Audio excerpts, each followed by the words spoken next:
We do love Valentine's Day, though. Isn't it an awesome holiday? Yes. I like Valentine's Day. Yeah. I get all the candy. I'm not a fan normally. No. I actually, you know what? The reason why I like it is the day after. The day after, you've got CVS, Walgreens, all of them selling the candy at such a discount price. And I have such a sweet tooth, folks. I mean, if you want, send in your candy. And plus, they've got... It's the second time of the year where you actually get to see candy corn. Jeez. Yeah, I'm not seeing it either on Facebook or on YouTube. I have not. Uh-oh. Spaghetti-o. Yes. But, you know, folks, I mean, the thing is that due to, you know, some lovely little technical streaming issues, though, we're not necessarily detecting if we are streaming. But if we are, hi! If you're in the chat wondering why we're ignoring you, it's because it says we're not seeing it online at the moment. It kind of shows the hidden location that we're at. The middle fingers that they're probably throwing at their screens does actually take a while to get to us. Yeah. Yeah. So it's sweet. But yes, tonight we are going to be talking about love. Oh. And Valentine's Day and the various myths and legends associated with it. For example, why exactly people think that cherubim are cute, chubby little angels. Ugh. Or baby angels, specifically. You mean the kind of things I would usually point an I M16 at? I blame Renaissance art. I blame a practical joke by demons. I blame nobody but ourselves.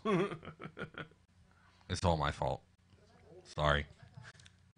I'm pretty sure somebody painted it that way and it just became a thing. Yes, it was from the Renaissance. Actually, funny enough, they're confusing different creatures from mythology, from Greek mythology. Oh, really? Because if you look at Eros in Greek mythology... Eros or Eros? Eros is the god of love. Eris is the god of chaos. E-R-I-S. Ah. Oh, we got a call in. That was fast. Wow. We are... Hello? Hello. Who have we got? Yes. You have Eric here. Hey. Hello, Eric. Hey. Eric from... I forget the name of the organization. This is my fellow brother-in-arms? Just having a little bit of trouble understanding you guys. Unfortunately, I'm working right now, so I can only really listen to the stream. But I want to let you know that you are streaming successfully. Thank you. We appreciate for some that. reason, it's still showing the episode 64. Yeah, that's a glitch with YouTube. Well, rock on. But thank you for calling in and letting us know. I love that we've got fans that care enough to double check and watch our backs. That is. You want to know what? You're showing the love on the holiday of love. I'm loving it now. Ba-da-ba-ba-ba. I certainly try. All right, have a good night, everybody. You too. Have a good night. Appreciate that much, Eric. Thank you for the call. So, we are actually So streaming. now that we're confirmed that we're streaming, even though I still can't find it on Facebook for some reason, but that doesn't matter. You want to know what's the John Cena of streams? Yeah. But before we go any further with Valentine's Day, we should give some love to our sponsors. Of course. Yes. Plenty of love to the sponsors. So as is our tradition, we're going to start with one of my favorite, and everyone else's here's, which is Audible. Yay, Audible. If you guys like books, Audible is the place to be. Tens of thousands of audiobooks, contemporary stuff, older stuff, collections. It's very reasonable. If you go to the link in the description right now, which is audibletrial.com/paranormally, that's audibletrial.com/paranormally, you get a free audiobook. Subscription's $14.95 a month plus tax. That gives you a free audiobook every month. You can get more audiobooks as you spend more, or you can just buy them as you want them. Yep. Audiobooks are yours to keep. And you know what? I mean, that in and of itself, it's no library card required. Yes. Yes. Great for if you're working. Great for if you have a long drive ahead of you. Exercising. Exercise. Yes. Yeah. It's a great audio thing for things like me who aren't necessarily the biggest into music, as strange as that is to most people. But I can't be the only person in the world. Oh. I mean, if anything, they've got so much. So much. Yes. It could fit your tastes. There is something on there for you. There are science books. There Yes. are folklore. There are books on the paranormal. There are Yes. fiction books. Yes. Terry Vaughan's on there. Uh-huh. Dacre Stoker's on there. Anne Rice is on there. There's an enormous amount of selections on there You see, I love that bit. that I have to acknowledge Anne Rice as much as I don't want to. Yes. They got Tolkien on there yet? Yeah, they've got Tolkien. Dear gods. Of course, they've got Tolkien on there. Yeah, Probably good point. read by Christopher Lee. Oh. Sir Christopher. I think it'd be hilarious if they had Gilbert Godfrey doing a narration. No, that's 50 Shades of Grey. Oh, dear God, no. He did do a narration of that, didn't he? I think, yeah, he did. There was a narration. comic thing of where he did that. I don't know if he actually did the entire book. He But I didn't know do he the at least entire did book. part of it. Yes. Yeah. And next he managed to actually take off her bra. I did that a little too well. I'm sorry, folks. That's exactly. I have nothing but love for you, and I just showed my lack of love. That's Just exactly remember, what it ladies and looked like. gentlemen, if you have forgotten that we will be torturing Baron for this and many other sins in the near future Hence- with the Hot Wings Challenge. Hence the reason why I'm doing everything I can to earn this pain. You brought this on yourselves, so now I'm going to bring this upon myself. Somebody in the chat did ask if we were doing another stream with Guy, and unfortunately, no, we're not. I'll actually when I get a second, I'll edit that to be the correct title for tonight and description.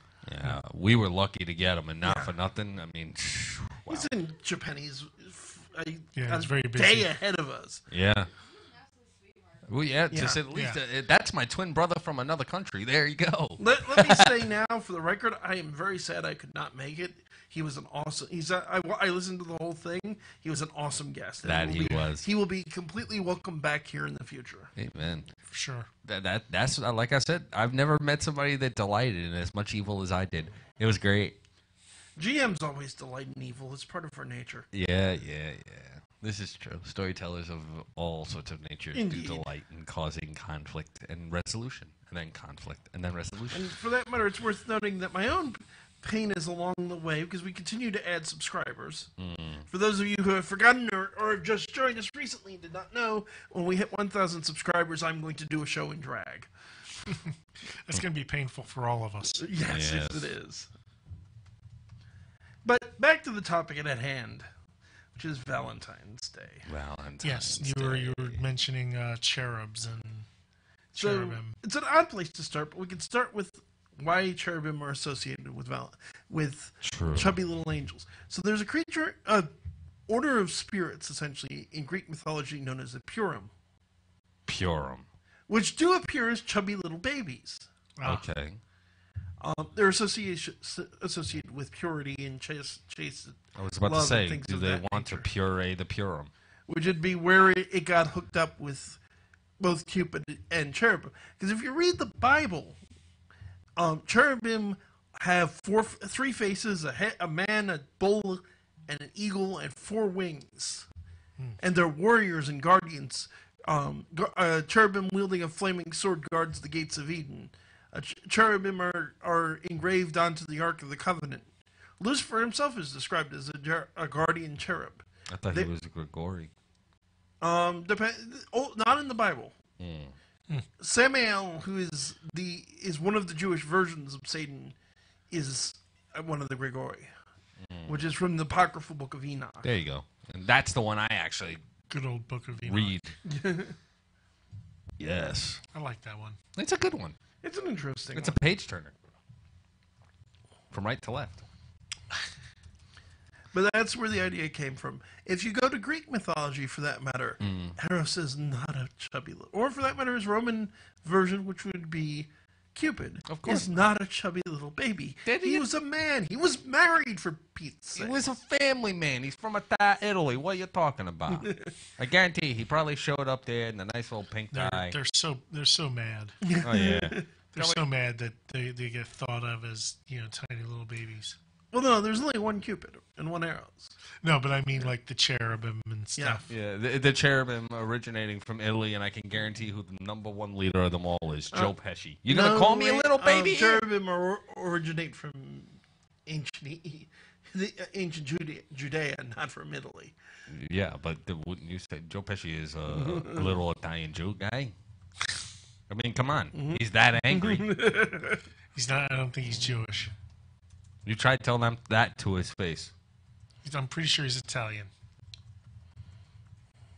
But still, he'd probably bash somebody in the head just because he's that short and small. I'm going with this. He's smaller as the depiction of cherubim. Enough said. Okay. I'm just expecting him to bust through the door, ready to kick your face in. No, he would bust through the door and he'd just stand there and glare at me. No. And be very quiet. It's stomp you Goodfellas style. Oh, yeah. No, not with the way he runs his mouth. No. You would have backup for that last bit, the sound staring. So I think it's worth talking about the story of Eros. Did you say stalking the story of Eros? That too. Oh, okay. So where Eros comes from depends on the version of the story. Oh, here we go. In some Greek mythology, in the most well-known, I should say, he is the son of Aphrodite. Mm-hmm. In others, he is the son of chaos and before the gods. He is the son of Discord? No, but he is described as being more terrible and powerful than the gods themselves. Okay. You see, I was trying to do a nice little MLP call back there because not only is friendship is magic, but love is magic. And Discord is, of course, the Lord of Chaos, yes. But according to the legend of, probably one of the best known of the stories of Eros, which is the story of Eros and Psyche. Right. A beautiful human woman by the name of Psyche was looking for a husband. But lots of people found her very attractive, but nobody wanted to marry her. Needless to say, because Greek gods are Greek gods, Aphrodite was jealous of her because of how beautiful she was, and people were saying that she was more beautiful than Aphrodite, which you don't do around Aphrodite. Was bitch cray cray? I mean, come on, the Psyche. Psycho, bitches, cray cray. But her father went to the Oracle of Delphi to ask for a prophecy about how the heck to get the woman married off. Right. And Apollo said that she would be married, but her husband would greet her on a mountaintop, would be a flying serpent, would be more powerful and more terrible than the gods. Okay. So she went to the mountain. She was sent up to the mountaintop. She chilled out there, waited, and Zephyr, the gentlest of the four winds, carried her away to a beautiful castle. And she lived in the castle, and at night, in the dark, her husband would come to her. But the rule was she couldn't look at him. And crazy Greek myths. Yeah. Wow. And it's the prophecy started to eat at her. And she didn't want for anything. She loved her life in the castle, but she missed her family, and she thought her family must be devastated. They must think she's dead. So she asks her husband for permission to bring her sisters, so that her sisters can see she's alive and can tell her parents. And he agrees, but he warns her, don't listen to the gossiping of your sisters.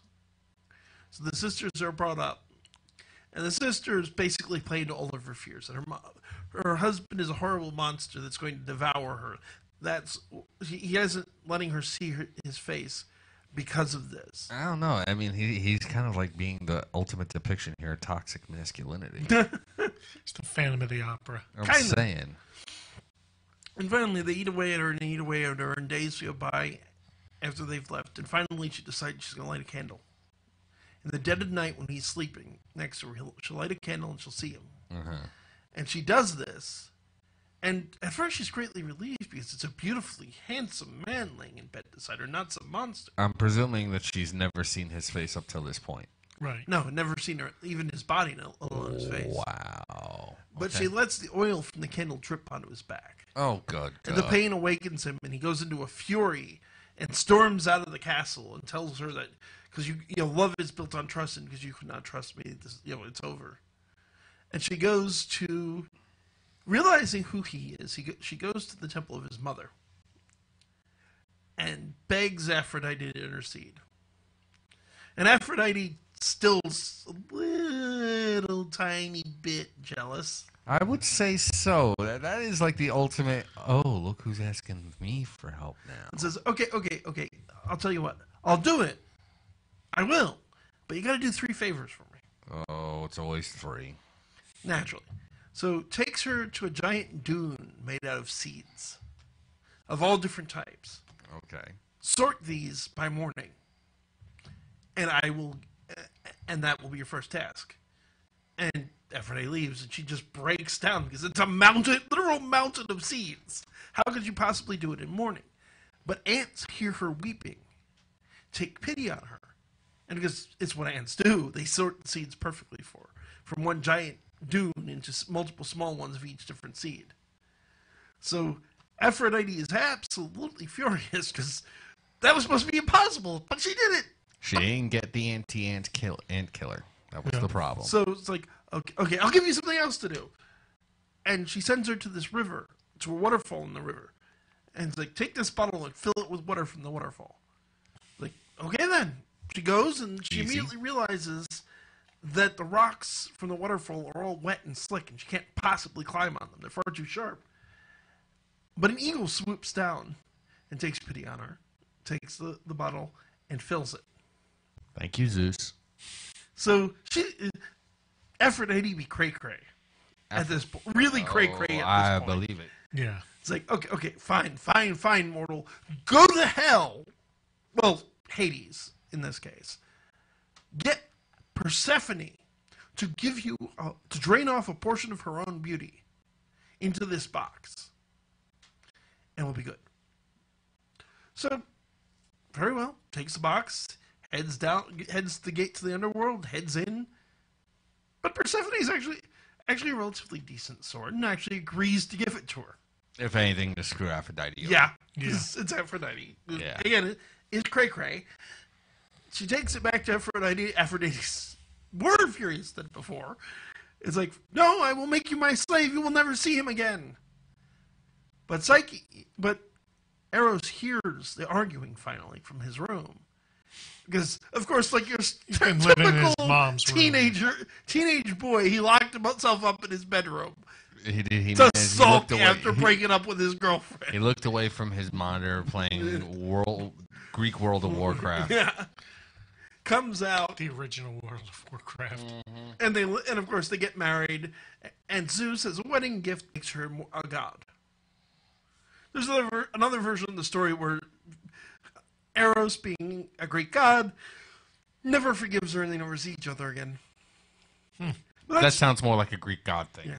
Which is the thing about mythology. Daytime tragedy. Because for those of you who obviously aren't here in the studio, our producer and I were disagreeing at the beginning of this because which version of where does Eros come from? The common one that I knew, which was he was the child of Aphrodite. But there's another version which Beth is saying is older. I honestly don't know. I haven't researched it deeply. Where he's the child of chaos. Usually she's pretty right about this kind of Yeah, thing. I'm going to assume she's probably right that it's the older version of the story. Yeah, the one thing that we've realized, we love having our testicles attached to us, so arguing with her when it comes to that kind of mythology, Okay, this is interesting. Our chat is actually pretty busy tonight. Oh, really? Yeah. Wow. We've got we even have a question. Ooh, I like questions. Which is, so here's a question. How do you feel about the idea that that succubi and incubi, he put succubus and incubus, but the plural would be incubi. Naturally. Succubi, Right. yes, may have been used in the past as a mechanism for Victorian adultery. Not so much Victorian adultery, but certainly medieval adultery. Oh, yeah. I yeah. mean, if anything, they would use any and all types of mythical creatures that they could to be able to excuse any sort of illicit liaison that they could. Also, and I could speak to experience on that, yeah. Eric Chaim Ezrael, who's the one who asked the question, also put it correctly, which is that it's World of Greek Craft. Oh, well, of course. Greek craft. Also known as Greek history. Yeah. Remember, Gishi Sparta. There's still that idea I've had for a while now that I want to do something with someday of doing a radio drama of a soap opera, which is just Greek mythology. Yeah. I mean, it really is a soap opera. I mean, not for nothing, we had one of the greatest depictions of a World of Warcraft raid ever that was done by Frank Miller on the big screen. Isn't it 300? Leonidas Jenkins? Leonidas Jenkins. Oh, and I mean, come on. a friend of the show who has her own very good channel I recommend checking out, Lisa for Truth, was wondering what the topic is. Lisa, we're talking about Love and Valentine's Day. Yes. Oh, and by the way, I've got an awesome... I found Okay, speaking of Valentines, okay, and depictions of love and expressions of such which have a tendency to last from the ages onward. There's a museum here in New Jersey that actually has original written Valentine that's lasted over 169 years. Which Still, is impressive. 1850. I got the wording. A good friend of mine that is friends with the museum managed to get the wording for me here. Thank you, Heather, Fantastic. very much. The Valentine was from 1850. And I have to do this in my voice here, so give me Yes, one you do. moment. I have to Barry White it up. Yes. One true love, to know and love me, is the only gem I crave. One true heart with love enduring, even to beyond the grave. Light is earthly, sorrows dark, while I know a true heart from one who loves you. Now that is very, ooh, hits to the core and shakes from the bottom to the top and the top to the bottom and all Yes. that wonderful stuff there. Better than a Hallmark card. Oh, yes. And you want to know what? If I could narrate Hallmark cards, we would never need to do another Patreon. Yeah. Yeah. But it is worth, I think, commenting on the origins of Valentine's Day. Yes. Yes. The actual. Saint Valentine. Yeah. All three of him. Yeah. There was a meme that had the one. Yes, the most famous of the three. Yeah. And the one that it's the most associated with the origins of the holiday. So yeah, St. Valentine's Day actually celebrates three martyrs to Christian faith. All named Bugsy Valentinus. I was about to say Bugsy Siegel, Flat Top Malone, and Al Capone. What? No, he was supposed, according to the most common version of the story, and of course, as always, there are variations. Uh-huh. There was a bishop in the 2nd century by name Valentinus in Rome. Now, the emperor of Rome outlawed marriage for young men. He was smart. Well, specifically, his concern was the army. He thought that unmarried men would fight better than married ones. So he just outright banned marriage for young men. Specifically, not for if you're too old to fight, you could marry, but young men, no marriage. So Bishop Valentine said, nope, and started marrying young men in secret to their true loves. And he was caught, beaten, and eventually executed by beheading for the crime of performing marriage ceremonies. Talk about losing one's head over love. There's variations of this that also suggest that what he was actually doing was marrying Christians at a time when Christianity was still illegal in the Roman Empire, which certainly would have been true in the 2nd century. Yeah. To some degree, yeah. That's the version I heard. The reality, there's also, I think, my favorite version of the story, which was that he was imprisoned, and he fell in love with the jailer's daughter. The jailer's daughter was blind, and he miraculously healed her of her blindness. Now, when he was executed, he wrote a letter to her, because he had fallen in love with her, of course. And he signed the letter to my Valentine. Hold on. I thought it was Hold your on. Valentine. Hold on. Yes, I'm sorry, you're right. There's already a hole in this story. There's several holes in this story. Yeah, no. There's a rather glaringly obvious one. And I'm not sure if you've noticed it. Which one? What was this woman's disability again? Blindness. Okay, and he wrote her a letter? After curing the blindness. Oh, okay. I was about Yeah. to say, did Braille get suddenly thrown in here? No. He explicitly heals the Okay. blindness. That's the miracle he performed. I was about to say. Thank you. It wasn't that obvious, I guess. But the reality is, he's a 2nd century Christian martyr. We don't bloody know what happened to him. Of course, it was Yeah. 2nd century. It was crazy back in those days. Yeah. What I did find on the other hand very interesting is, like every other Christian holiday ever, it's associated with the pagan one. I was about to say, was there a crap ton of bloodshed?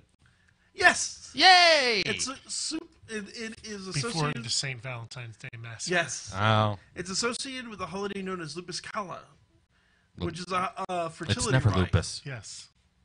specifically to honor the god of goddess. I may be forgetting which one it is of the harvest. Yeah. That's where they would run around dressed as wolves, and They got drunk, violent, Yeah. it got crazy. it was fertility. It was pretty wild. Now, it was outlawed. It did take place from February 13th to February 15th. Oh, it was a 3-day celebration, so there's a whole lot of love. And violence. And violence, yes. Well, actually, they kind of go hand in hand. Yeah. I'm not disagreeing with you, my friend. Yep. But it was outlawed in the 5th century. We know that by the Pope. The rumor is that he replaced it with Valentine's Day.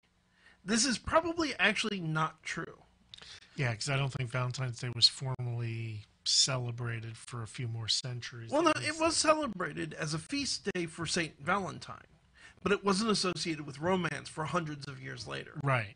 Yeah, Valentine wasn't exactly a romantic cat, apparently. Unless the stories are true. I mean, if he did martyr himself so that loving couples could marry, that is sort of romantic. Well, I mean, that would be the reason, for it. But you had lots of saints' days and lots of feasts and stuff. Yeah, and not for nothing. The thing is that if you think about the way marriage is today, do you really think that somebody being martyred for that should be getting praise? Have you not realized what marriage usually means? Okay, I will comment, and I meant this comment to Amisha earlier, but I will make the comment for the sake of humor that personally my thought is if you really want to honor St. Valentine's Day, given what he martyred himself for, perform a couple gay marriages on Valentine's Day. Oh, there you go. Yeah. Because if the stories are true, he martyred himself for forbidden love. Yeah. So what do you There do? you go. Take somebody somewhere in the back of a very uncomfortable vehicle? No. Oh, okay. What was I about to say? But at the time, the marriage of young men, because of the military thing, was forbidden. Now, the closest thing to forbidden love that's morally acceptable would be same-sex marriage. Yeah. Wait, weren't the... No, I'm not going to go there. I love all of... No, not going to go there. And Oh, wow. yes, for any of our Wow. listeners are wondering, and this may tick people off, I do support same-sex marriage.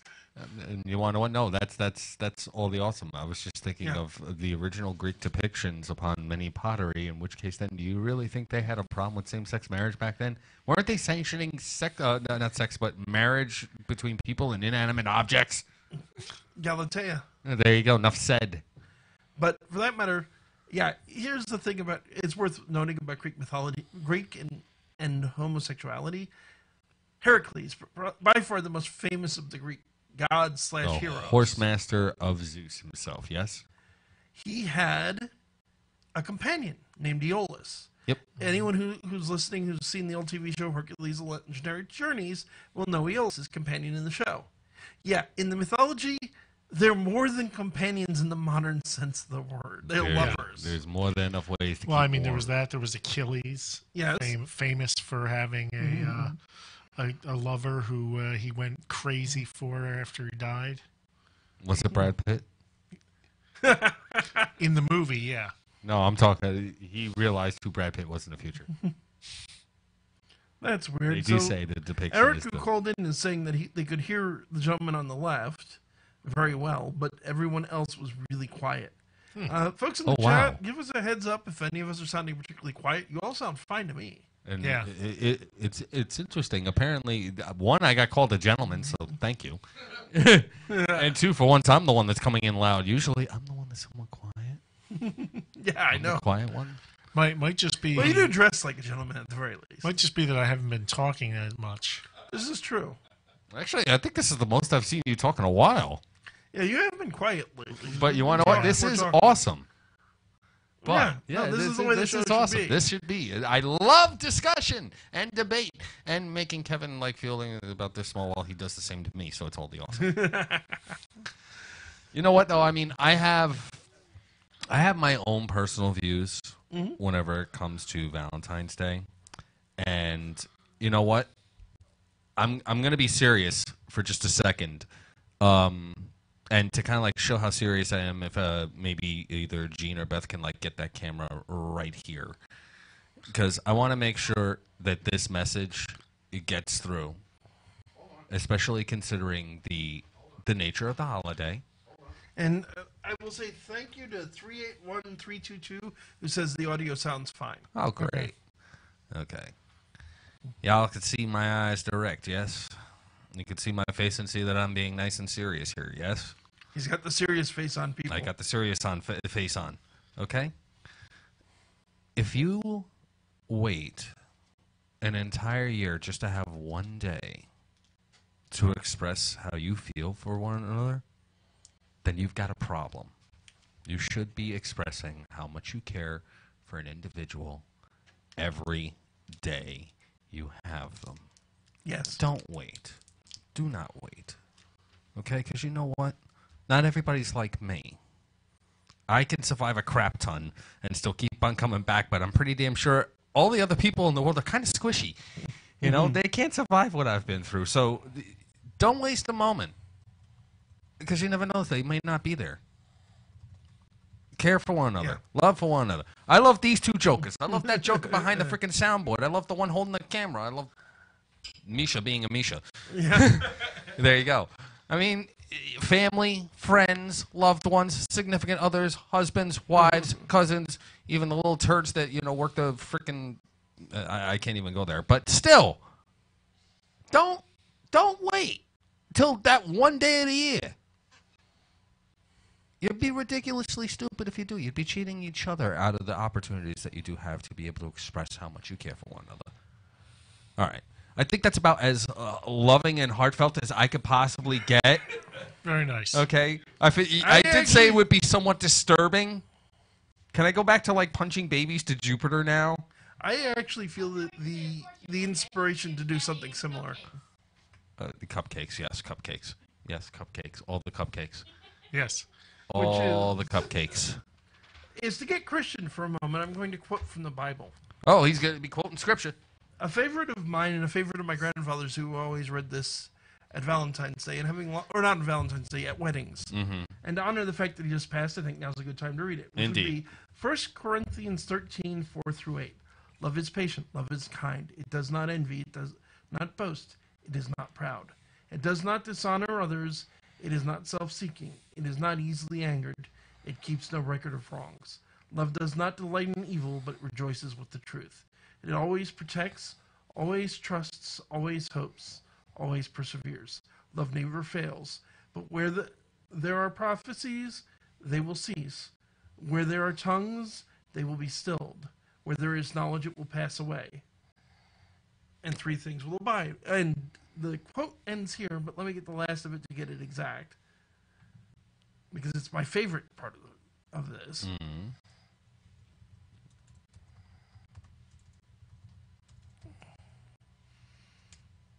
1 Corinthians 13, 8.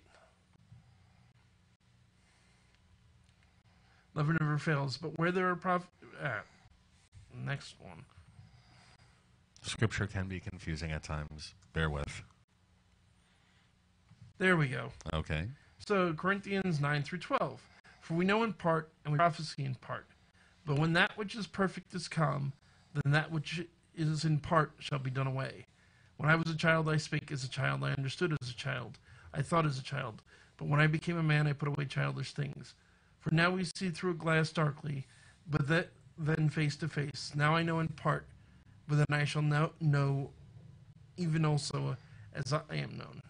And because this keeps going, and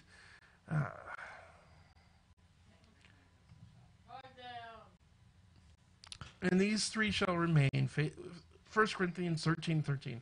And these three shall remain: faith, hope, and love. And the greatest of these is love. It's a good set of scripture. Yeah. Although the only thing is that unfortunately the one line in that has it. I've always heard it, and every single time I've heard it, it immediately chimes in a particular joke of mine. Mm-hmm. The whole when I was a child, I spoke as a child, and when I was an adult, I remembered my adult friend find their password. There it is. And there I was putting away childish things and discovering the internet. Well, remember, folks, this is something Christians in particular, forget. God has a sense of humor. Oh, yes. If you don't believe me, well, one, look at the platypus, for Pete's sake. Oh, boy. There we go. Two, There's the story of the donkey that just starts talking. Now, I have it on excellent authority, being my friend, the late Father Joseph Prose. The reason God gave that donkey the power of speech was a joke. I believe it. I mean, come on. Did it sound like Eddie Murphy? You have to wonder. Yeah, I do. Actually, I got a third bit of proof since they come in 3 that God has a sense of humor. Come on. I am a walking, talking pratfall. I am slapstick incarnate, apparently. Or am I... Yes. So, Brian, This guy. Brian, I know you've done research for tonight. What have you turned up that's interesting?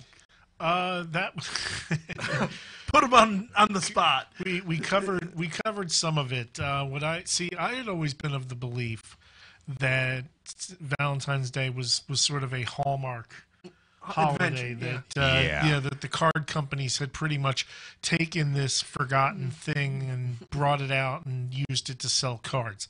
So as it turns out, that's not actually the case.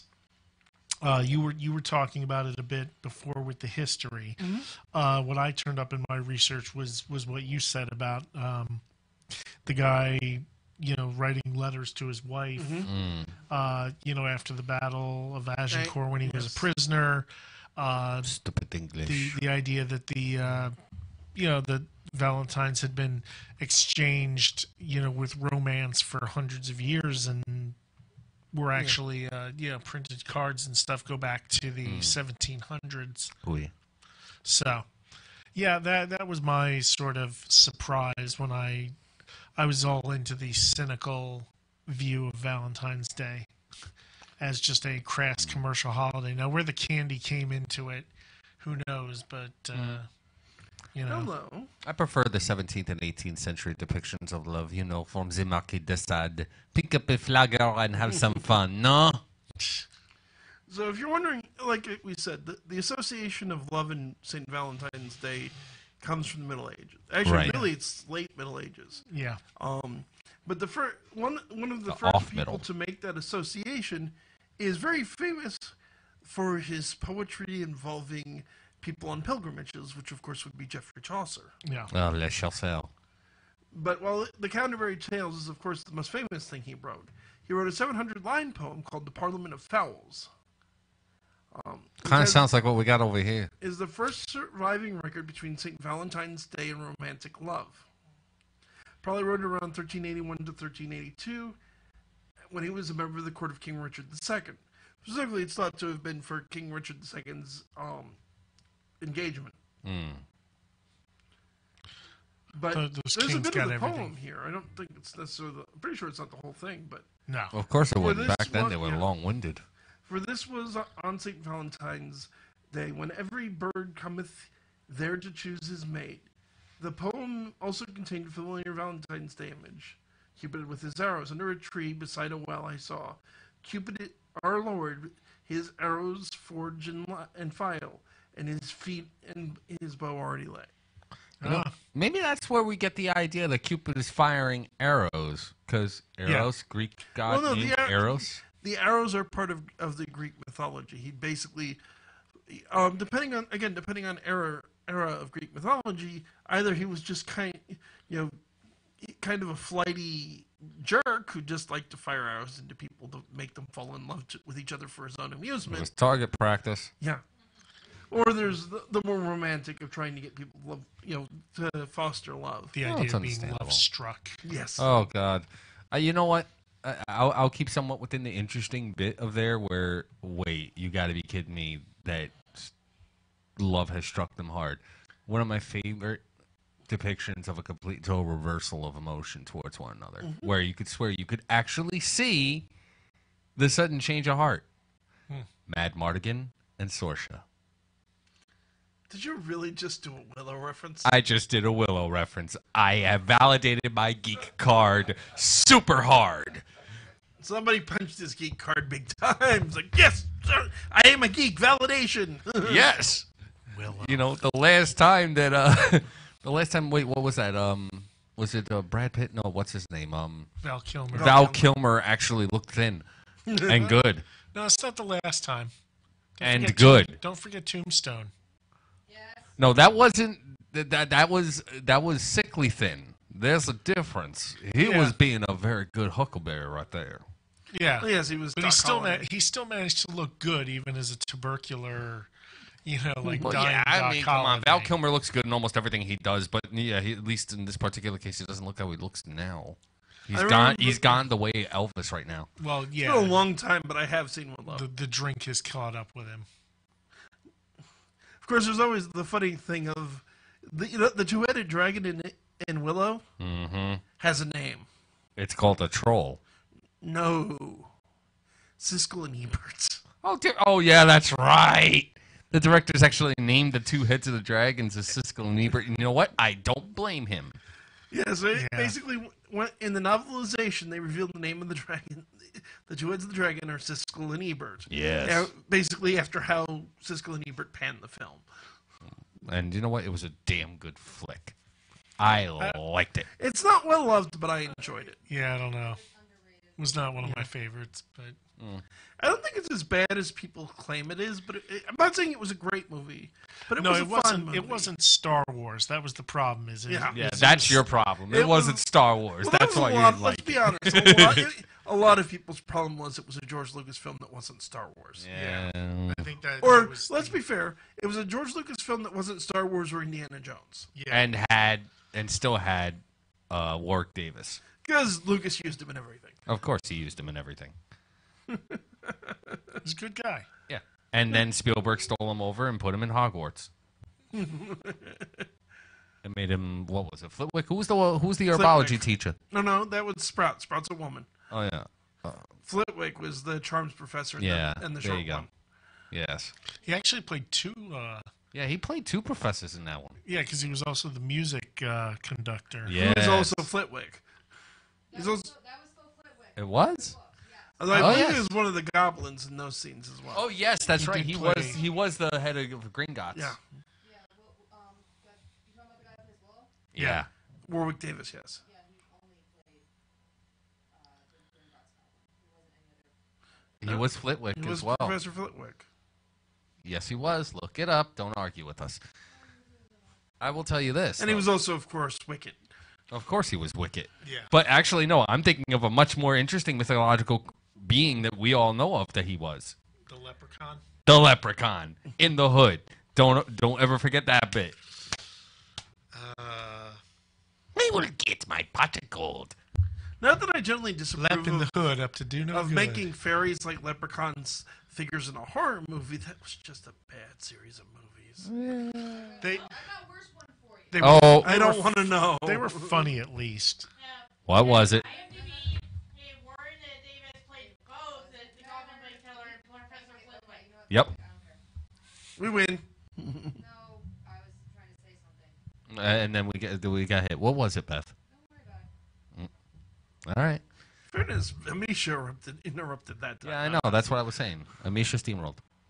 For once.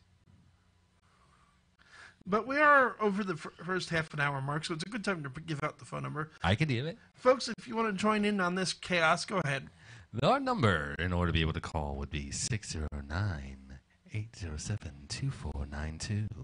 Call tonight and we'll be happy to talk to you. Operators are standing by. Yes, Yes, they 609-807-2492.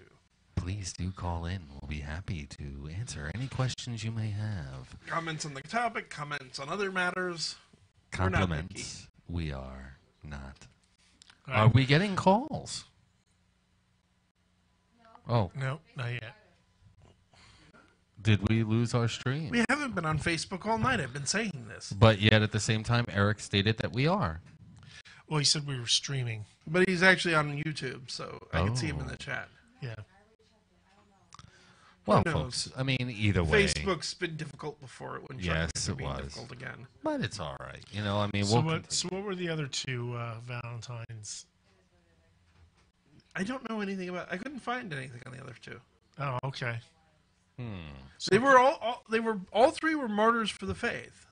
I remember the one that was depicted to have associated hearts with Valentine's Day. It's the with same. the It's the depictions same of Valentine's. but- Same Valentine. But we're talking depictions of a woman's ass reversed in artistic representation, and that's But where that he came up wasn't with the one of the idea for saints. hearts. That was an artist. That wasn't one of the Saint Valentines. I thought that was Saint Valentine, No, but I there- could be mistaken. Yeah. It does happen on occasion. I am wrong, and when I am wrong, I'm always happy to admit it. And I may be mistaken. I'm not entirely certain. But I've heard that story that basically because as anyone who's taken a basic anatomy course or been through the Franklin Institute in Philadelphia knows, the heart does not look anything like the little cute cardboard cutout hearts like these. Yeah. Oh yeah, I've actually held a human heart in my hand. It does not look like that, although that does look like a very shapely woman's ass. Yes, it's about the story goes. I don't know I've held if it's that in my heart confirmed, before, but too. basically, a woman bending over was the inspiration for that heart. Yes. Actually, that depends on who you speak to, because the older version of it that's more by scientific standards is it's the shape of two hearts when two people are hugging, if you look at them on top of each other. Oh, I've Interesting. never even. Oh, son of a bitch! I can actually see that. Yeah, so can I actually. Well, that's a little more romantic. It is. It looks awesomely sweet. The picture? For those who may not have looks like heard what Beth said, it was that the depiction is actually could be two hearts viewed from the side, laying on top of each other. When two Like people Or two pressed people up against embracing. one another while embracing. Yeah, that's. I didn't even notice that. That's. Son of a That's bitch. sweet. I like that. You know, every once in a while you learn something and it just makes you go, wait, what the frick? Son of a bitch. Huh? What about the idea that rings are actually nothing more than forms of manacles? Well, the I'm idea, divorced. the idea of the engagement ring is actually a pretty late idea, and a lot of it, particularly a lot of our ideas of diamond engagement rings. Oh, God, yeah. If you didn't know this, the idea of the diamond engagement ring was essentially invented by the De Beers Corporation, who owns the monopoly on the world's diamonds. Yep. Everything about it, down to the 2 month salary, has been marketing employees over the years. Yeah, well, they hoard diamonds to keep them off the market to keep Because the they're not prices rare high. at all, No, nor are they particularly valuable. no. They're Or just useful. very orderly. And for that matter, there's a horrible way, blood diamonds and all the horrible Yeah. ways they're mined. I'll be honest. When Amisha and I got engaged, I got her diamond ring because it's the traditional thing. If I had known then what I know now, I would have gone with something different. Yeah. But remember, I said I actually like diamonds just because they're my birthstone. Which is fair, but just for the morality of, not because of that, but because of the morality of the diamond trade. Yeah. See, I'm the kind of person where if I wanted somebody to actually marry me, I might put something around their neck. You know, a noose. Save them time. Shouldn't you put that around your own neck? I can't die. Have we not established this? Point. I'd probably just be hanging out. It would be ridiculous. Although I do want to take a moment because we do have this platform, and I want a soapbox for a minute. And I want a Uh-oh. soapbox on the subject. I know the rest of my co-hosts and my producer agree with me. Oh, boy. Okay. Wait. I actually agree with Kevin on this? You tell me if I'm wrong. I welcome all of you to tell me I'm wrong if you think I'm wrong. Well, wait. If here's what I'm gonna do. I'm gonna get my glasses ready to immediately pull them off really quick if I'm wrong. Go on. But on the subject of who you love, specifically on the subject of same-sex love, find someone who makes you happy. Yeah. I don't care if it's two guys, two girls, a girl and a guy, or a group of people. Yeah. As long as the people that are involved are consenting and adults. Or, you know, I'll go one better. As long as they're of compatible ages. You know, if it's two 16-year-olds getting married, or two 16-year-olds in love, excuse me, not getting married, they shouldn't get married that young. But if it's two 16-year-olds that consent, that truly love each other, I'm not going to judge. I would judge if they're in Verona, but that's just me. There are some larger things I want to get into this, and I'm doing some research into about particularly addressing my fellow Christians on the irrational hatred they have for same-sex partnership and how wrong it is. But there's some stuff, and you guys can go check out the Non Sequitur show because they've had experts on the Old Testament languages pick apart the book of Leviticus, where the man shall not lie with another man. And in historical context, in the original Hebrew, it doesn't mean two consenting adult men having sex with each other. It means pedophilia, and two, it's a prostitute.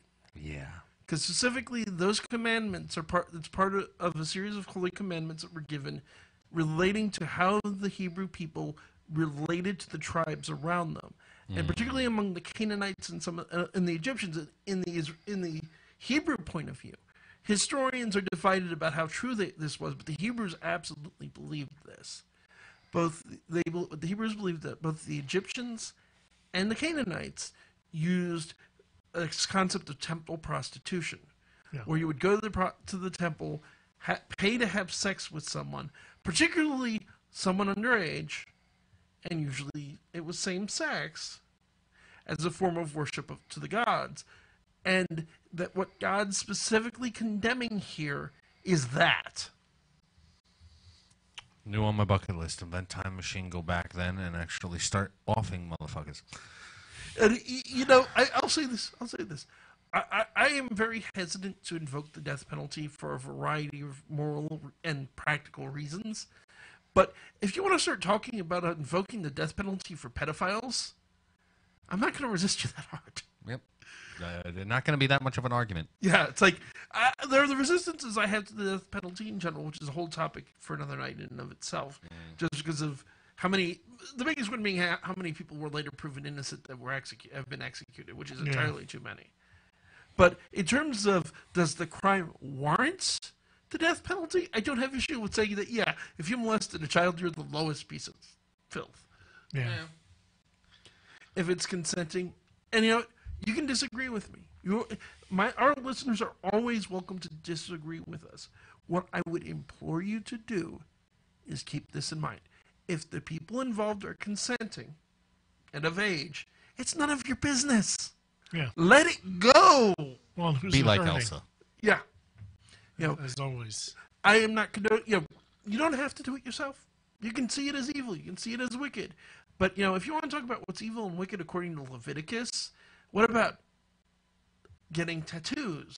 What about all the other people you're not supposed to be having? There's a whole list of things. Most of the other things, and this is one of the reasons a lot of scholars don't think it means just normal homosexual sex, is most of the other commandments against sex in that chapter are against specifically incest, which is a logical reason why you shouldn't have sex with your own family. It's called inbreeding. Yep. Yeah. Let them be. And they don't, I know a number of homosexual people. I don't really know any I can't say I know anyone who's homosexual that wants special rights. They want equal rights. Letting them get married is not special rights. No. No, it's The same rights everybody else has. Here's the reality. On the simplest level, I consider myself a conservative, regardless of my feelings about the current administration. As a true conservative, I believe in small government. That the government in general, and the federal government in particular, should have as little influence over people's lives as possible. As a conservative, I don't think it's the business of the government who people marry, as long as it's consenting adults. There you go. Yeah. No, that's something not only do I get 100% behind, but I could back that up as well. As a liberal, I can agree with that. This is something we can all agree on. This is somewhere the government has no business getting involved. And the thing is that if you ever want to really start to, cause some action, you get a newspaper, you roll it up, you walk up to the dumb hats that actually start trying to protest it, and you hit them in the face, and you say, "No, stop that!" And I'm going to do something I don't do often, because there's a very great verse I'm very fond of that applies here. Mm-hmm. I'm going to quote the Bible again for the second time. Oh, he's quoting the Bible. broadcast. Two bits of scripture in the broadcast. Which is 1 John 3:15. Everyone who hates his brother is a murderer. And you know that no murderer has eternal life abiding within him. there are plenty of people who hate homosexuals that claim they don't hate them. They just think it's evil, and therefore they're trying to help them. But setting aside how nonsensical that is, there are people that make that claim that want the federal government to round up and murder homosexuals. If you want an entire group of people, like homosexuals, genocided, that's the word for it. It's genocide. Mm-hmm. You hate them.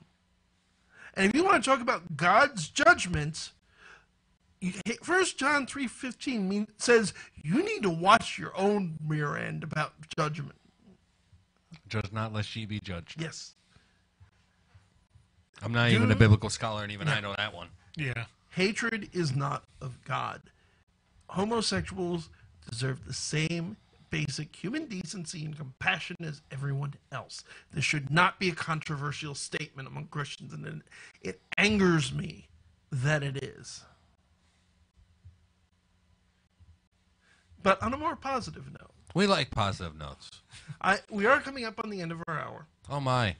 So I want to acknowledge our upcoming guests, because Yes. we have two very exciting guests. Yay. Next week, after a long delay, this has been literally 4 years in the making, Linkara of Atop the Fourth Wall will be joining us. Folks, Yay. if you don't know his channel, go check it out. It's awesome. He reviews comics. He reviews bad movies. He's reviewed movies, both good and bad. He's reviewed PSAs. Some of my favorite videos that he's done is he does riff tracks of PSAs. Oh, nice. It's a lot of fun. I've had a chance to meet him at a couple of conventions. He's a very nice guy. We're really looking forward to having him on. I'm curious of his perspective on the paranormal. This should be good. Yes. Certainly, unusually for a review show, because his main job is reviewing bad comics. There's a storyline to it, believe it or not, Right? which repeatedly has involved the paranormal, which is another reason for having him on. There you go. The week after that, we will be having Matthew J. Rainwater, who does a webcomic called Trailer Park Warlock. My fiance, Amisha, has described this as Redneck Harry Dresden. Okay. I'm looking forward to talking to him, and we can see what that's all about. But that now, Baron, shall you take it away with the other sponsor? Oh, I'd be more than thrilled to. I'll take it away and depth some. You want to know what? I'll even do an extra Valentine's Day-y. Oh, boy. Yes. Ladies and gentlemen, I do understand that many of us browse the internet and don't want to leave a trace. We want to ensure that our secrecy is kept close to our hearts, especially on this wonderful holiday. Might I suggest the great service that NordVPN does provide with military-grade encryption? No one will know exactly where you've been, be it the bright and wonderful websites that happen to be blocked by whatever sort of region in the world you are from. China. Yeah. Work filters. Or some of the darkest recesses of the internet. NordVPN will do its best to ensure that your secrecy is kept and will keep it kept. Their rates are not only affordable, but completely and totally reasonable. I highly suggest you would check it out. It allows you to be able to be affordably kept safe. Link in the description. And the link is always in the description down below. See what happens when you give me the opportunity to use my voice?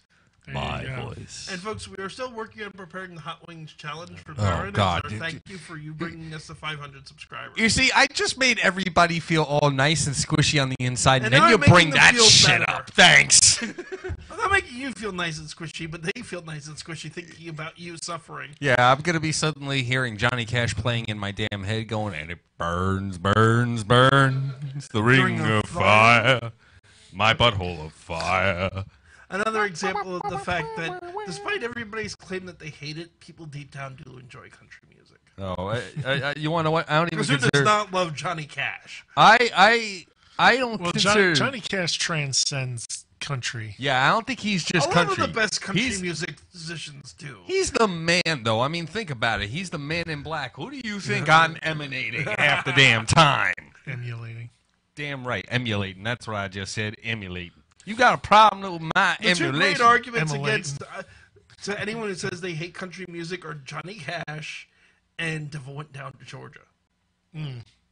There are a few that don't like either, but almost everybody likes one or both. And the moment that you hear Devil Went Down to Georgia, he was looking for a soul to steal. He was in the bind because he was way behind. He was wouldn't make a deal. Yes. You hear it, and you want to know what? Everybody immediately starts singing that song. Exactly. Everybody. Don't matter what it is. It's a damn good song. Yes, it is. Unintended. It's the country version. It's the country version of the ultimate musical earworm that everybody suddenly can't help but continue to actually sing, which is "I see a little silhouette of a man. Got a mush, got a mush. Do you fandango?"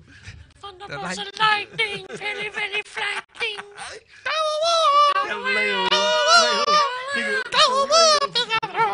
Anyways, yeah, it is. We need to It stop is. this before On- we start on getting that- copyright issues. On Yes. that note, Yep. On that very high note, a high C sharp.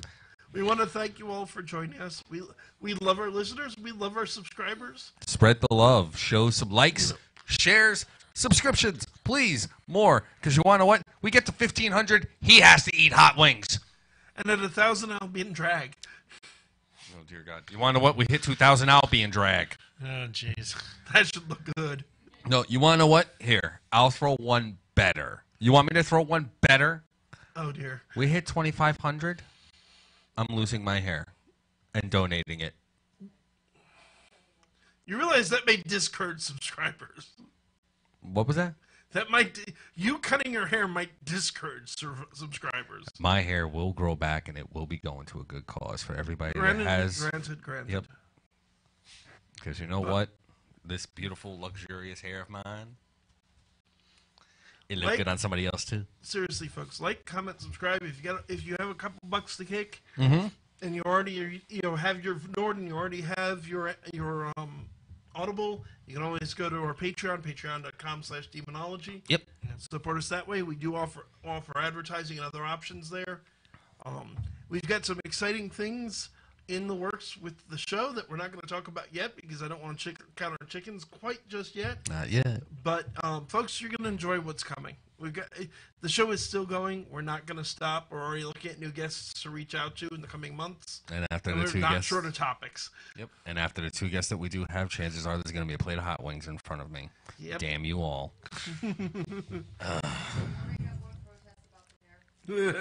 Oh dear God. Maddie Jane just said unsubscribes, I think, in relationship to cutting your hair. Oh God. Maddie? No, she didn't unsubscribe. I think she said in the chat unsubscribes. Yeah, I'm thinking right? that was a joke. It was a joke. But that's going to wrap it up for tonight. Good night, everyone, and God bless. Keep your fangs sharp. Avoid lightning rods and happy Valentine's Day to every Happy single Valentine's one of you. Day to whether you're single or attached. But good night, everybody. Indeed. And we